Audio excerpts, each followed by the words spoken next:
નમસ્તે વિદ્યાર્થી મિત્રો, આજે આપણે ધોરણ 8 विषय हिंदी में गद्य नंबर 2 ईदगाह का अभ्यास करेंगे। ईदगाह में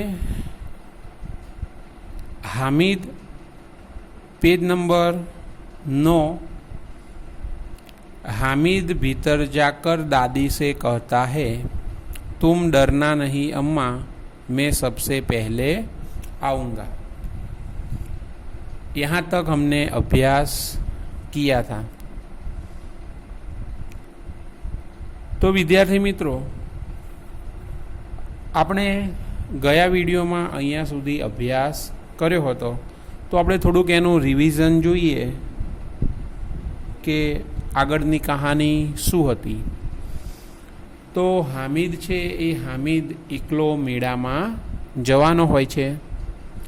तो अमीना छे ए अमीनाने बहु दुख थई रह्युं होय छे। केम के गामना बधा बाळको छे ए बधा ज बाळको पोताना पिता साथे जता होय छे, पण हामिद छे ए हामिद एकलो छे, तेना पिता नथी। तो एना कारणे अमीना छे अमीनाने बहु दुख थई रह्युं होय छे अने अमीना सिवाय तेना पिता बीजू कोई नथी। एम ते एकलो रहे छे, એટલે કે અમીના અને હામિદ બંને એકલા રહે છે। તો અમીના છે, અમીના આવી રીતે તેને એકલો જવા દેવા માગતી નથી। તે વિચારે છે કે ભીડભાડમાં એટલે કે મેળામાં ખૂબ જ ભીડ હોય છે, તો કે ભીડભાડમાં કદાચ તે ખોવાઈ જશે તો અમીના છે, અમીના એવું વિચારે છે કે મારે તેને એકલો જવા દેવો નથી। અને બીજું શું વિચારે છે કે તેના પગમાં પહેરવા માટે ચપ્પલ પણ નથી અને 3 કોસ સુધી ચાલીને જવાનું છે, તો કે તેના પગમાં ચપ્પલ પણ નથી, તો કે તેના પગમાં છાલા પડી જશે એટલે કે ફોલ્લા પડી જશે તો શું થશે? બરાબર। તો આ રીતે અમીના છે એ અમીના આ રીતે તેના વિશે ચિંતા કરી રહી હોય છે। અને બીજી વસ્તુ છે કે ઈદનો દિવસ છે, અમીના છે એ અમીનાની પાસે 5 પૈસા હોય છે। તો એ 5 પૈસામાંથી તે શું કરે છે, 3 પૈસા હામિદને આપે છે અને બાકી તેની પાસે 2 પૈસા વધે છે। તો કે ઈદનો તહેવાર છે અને એ જ દિવસે તેની પાસે પૈસા હોતા નથી એમ, બરાબર। તો એના કારણે તે ખૂબ દુઃખી થઈ રહી હોય છે। હવે શું છે કે ચિંતા તો તેને અમીનાને થતી જ હોય છે કે ઈદનો તહેવાર છે અને તેમની પાસે પૈસા નથી। તો અહીંયા આપ્યું છે કે યહી તો બિસાત હે ઓર ઈદ કા તહેવાર, એટલે કે આજ તેમની ઓકાત, બિસાત એટલે ઓકાત અથવા તો હેસિયત એવું થાય, એટલે કે આજે ઈદનો તહેવાર છે અને તેમની પાસે પૈસા નથી। તો શું કહે છે, અલ્લાહ હી બેડા પાર લગાએગા, એટલે કે અલ્લાહ જ હવે એટલે કે ભગવાન જ આપણી મદદ કરશે, આ જે મુશ્કેલી છે એ મુશ્કેલીમાંથી દૂર કરશે। આ રીતે અમીના છે, અમીના આ રીતે ચિંતા કરી રહી હોય છે। એટલામાં हामिद છે એ हामिद भीतर जाकर दादी से कहता है, तुम डरना नहीं अम्मा, मैं सबसे पहले आऊँगा। હવે શું છે, હામિદ છે એ હામિદ તેની દાદી અમીના પાસે આવે છે અને આવીને કહે છે કે દાદી તમે ડરશો નહીં, ચિંતા કરશો નહીં, હું જ બધાથી પહેલાં પાછો આવીશ। તો આપણે અહીંયા સુધી અભ્યાસ કર્યો હતો। જોઈએ આગળ। गांव से मेला चला और बच्चों के साथ हामिद भी जा रहा था। कभी दौड़कर आगे निकल जाता, फिर किसी पेड़ के नीचे खड़े होकर साथ वालों का इंतजार करता। हामिद के पैरों में तो जैसे पर लग गए हो, वह कभी थक सकता था। હવે શું છે કે ગામમાંથી બધા મેળામાં જવા નીકળે છે, તેમની સાથે સાથે હામિદ પણ જાય છે। ક્યારેક હામિદ દોડીને ક્યારેક આગળ નીકળી જાય છે, તો ક્યારેક તે કોઈ ઝાડ આવે છે તો એ ઝાડની નીચે ઊભો રહી અને આરામ કરે છે અને તેના જે સાથી મિત્રો છે એ સાથી મિત્રોની રાહ જોવે છે। જાણે હામિદ છે, હામિદના પગમાં પાંખો લાગી ગઈ હોય એવું લાગે છે। જેમ કેમ એવું કીધું છે કે જેમ પક્ષી હોય છે, તે પક્ષીને પાંખો હોય છે તો પાંખોથી ઉડી અને પક્ષી કેવું ઝડપથી ઉડીને દૂર જતું રહે છે, તો એવી જ રીતે અહીંયા એવું કીધું છે કે જાણે હામિદના પગમાં પાંખો લાગી ગઈ છે એમ, એટલે કે હામિદ બહુ ઝડપથી ચાલે છે એમ, તે બધાથી ઝડપથી આગળ ને આગળ ચાલે છે અને કહે છે કે તે ક્યારેય થાકી શકે નહીં। बड़ी बड़ी इमारतें आने लगी, यह अदालत है, यह कॉलेज है, यह कलाघर है। आगे चले हलवाइयों की दुकानें शुरू हुई। आज खूब सजी हुई थी। इतनी मिठाइयाँ कौन खाता है? देखो न, एक एक दुकान पर मनो होगी। હવે શું છે કે આગળ જાય છે તો આગળ જતાં મોટી મોટી ઇમારતો એટલે કે બિલ્ડિંગો દેખાય છે, તો જે બાળકો છે એ બાળકોની સાથે મોટા એમના પિતા જે આવ્યા હોય છે, બરાબર, દરેક બાળક પોતાના પિતા સાથે ગયું હોય છે, તો એ લોકો રસ્તામાં જે કંઈ જોવા જેવું આવે છે એનો પરિચય બાળકોને આપે છે અને કહે છે કે જુઓ આ અદાલત છે, એટલે કે આ ન્યાયાલય છે, આ કોલેજ છે, આ કલાઘર છે। કલાઘર એટલે કે જે ચિત્રકારો હોય છે તો એ ચિત્રકારો દ્વારા જે ચિત્ર સર્જન કરેલું હોય છે અને તેને માટે જે આર્ટ ગેલેરી બનાવેલી હોય છે એને કલાઘર કહેવામાં આવે છે। તો કહે છે કે આ આર્ટ ગેલેરી છે। તેઓ ત્યાંથી આગળ જાય છે તો મીઠાઈની દુકાનો શરૂ થાય છે। હવે મીઠાઈની દુકાનો શરૂ થાય છે તો બાળકો જોઈને કહે છે કે આજે મીઠાઈની દુકાનો બહુ સજેલી છે એમ, સજેલી એટલે કે આજે મીઠાઈની દુકાનો શણગારેલી છે, બહુ શણગારેલી છે એમ, કે આટલી બધી મીઠાઈ કોણ ખાતું હશે?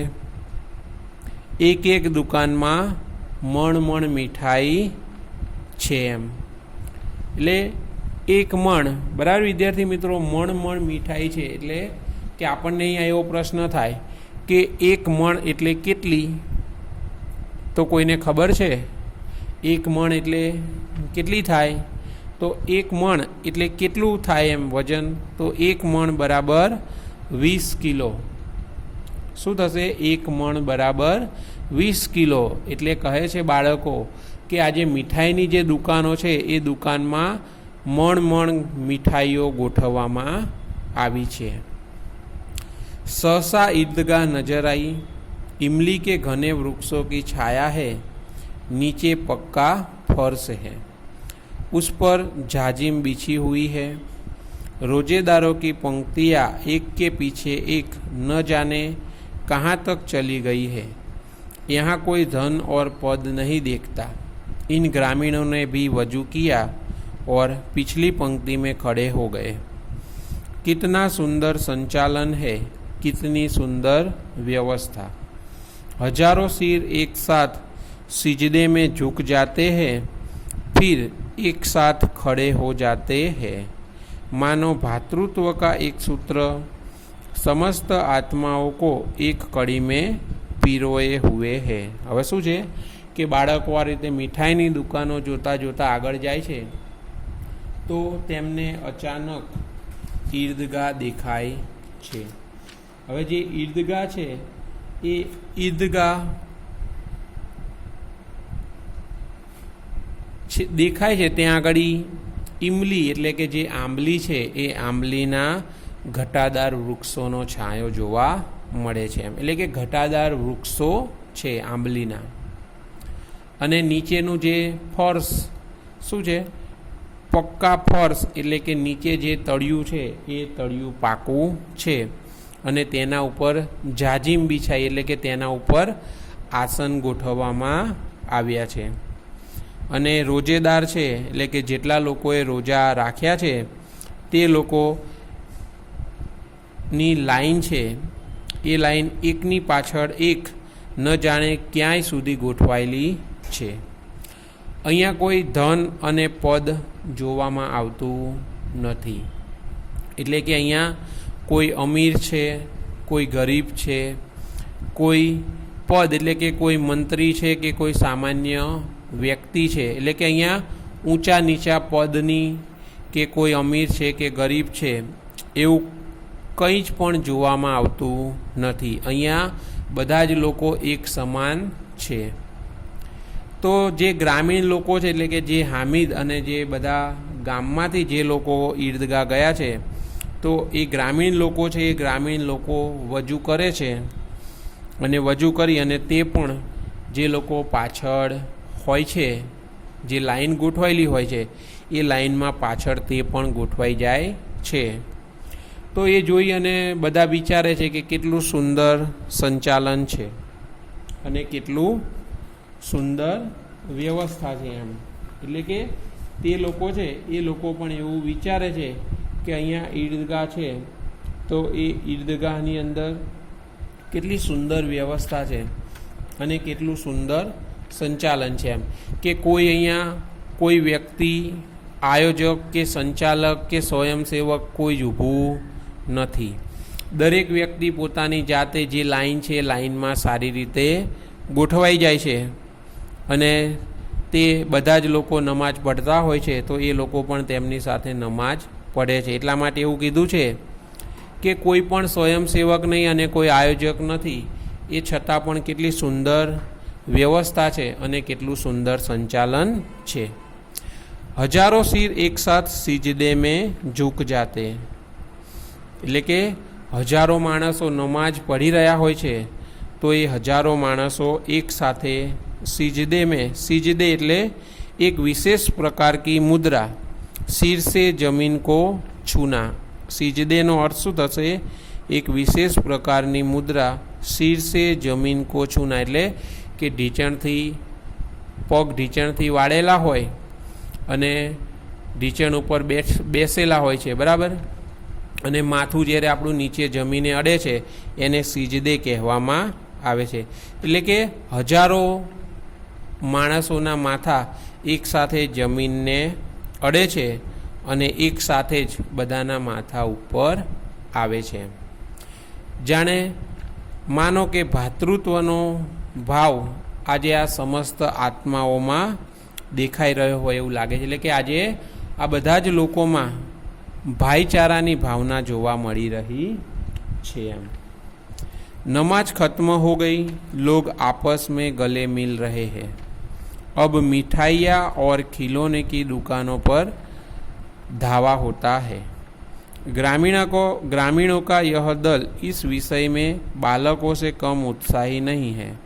यह देखो हिंडोला है, एक पैसा देकर चढ़ जाओ. હવે શું છે કે નમાજ પૂરી થઈ જાય છે, એટલે કે ખત્મ એટલે કે પૂર્ણ હોના. તો નમાજ પૂરી થઈ જાય છે, બધા લોકો એકબીજાના ગળે મળે છે અને ઈદની બધાઈ આપે છે.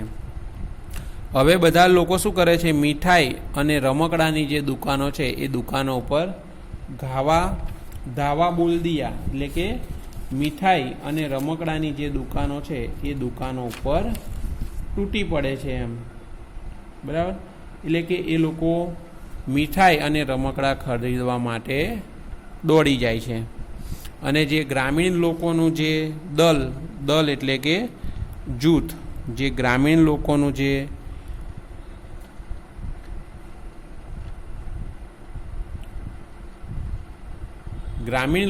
જે જૂથ છે એ જૂથ આમાંથી બાકાત નથી.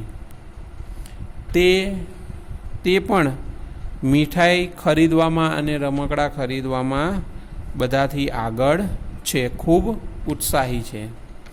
હવે જે બાળકો છે, બાળકો શું છે કે રમકડાં ખરીદે છે, તો તે કહે છે કે જુઓ આ હિંડોલા હે, એટલે કે આ હિંડોળો છે એમ, એટલે કે ચકદોરની વાત કરી છે. 1 પૈસા દેकर ચઢ જાઓ. कभी आसमान पर जाते हुए मालूम होता है, कभी जमीन पर गिरते हुए. यह चरखी है, लकड़ी के हाथी, घोड़े और ऊंट छड़ों से लटके हुए हैं. 1 पैसा देकर बैठ जाओ और 25 चक्करों का मजा लो. महमूद, मोहसिन, नूरे और सम्मी इन घोड़ों पर बैठते हैं. हामिद दूर खड़ा है, 3 पैसे तो उसके पास है. अपने कोष का 1/3 जरा सा चक्कर खाने के लिए नहीं दे सकता. હવે શું છે કે હિંડોળા એટલે કે ચકદોળની વાત કરી છે. જે તમે જોયું હશે મેળામાં, જે ગોળ ચકદોળ હોય છે, એકદમ ઊંચું અને ગોળ હોય છે, બરાબર, ઊભું. તો એવા ચકદોળની વાત કરી છે કે 1 પૈસા આપી અને ચકદોળમાં બેસી જાઓ. ક્યારેક એવું લાગે છે કે આપણે આકાશમાં પહોંચી જઈએ છીએ અને ક્યારેક એવું લાગે છે કે આપણે જમીન ઉપર નીચે પડી રહ્યા છીએ એમ. એટલે કે એ ચકદોળની વાત કરવામાં આવી છે કે ચકદોળમાં બેઠા પછી એવું લાગે છે કે જાણે આપણે આકાશમાં ઉપર જઈ રહ્યા છીએ અને એવું થાય છે કે જાણે આપણે જમીન ઉપર નીચે પડી રહ્યા છીએ. હવે આગળ બીજું છે યહ ચરખી હે, એટલે કે આ પણ એક ચરખી છે, એક ચકદોળ છે કે જેની અંદર લાકડાના હાથી, ઘોડા, ઊંટ, બરાબર, આ બધું સાંકળ સાથે બાંધેલું છે, એટલે કે લટકી રહ્યું છે એમ. બરાબર, તમે આવું ચકદોળ મેળામાં જોયું છે કે સાંકળ હશે અને પછી બેસવા માટે લાકડાના હાથી, ઘોડા, ઊંટ, બરાબર, વિવિધ પ્રકારના પ્રાણીઓ હોય છે. તો કહે છે કે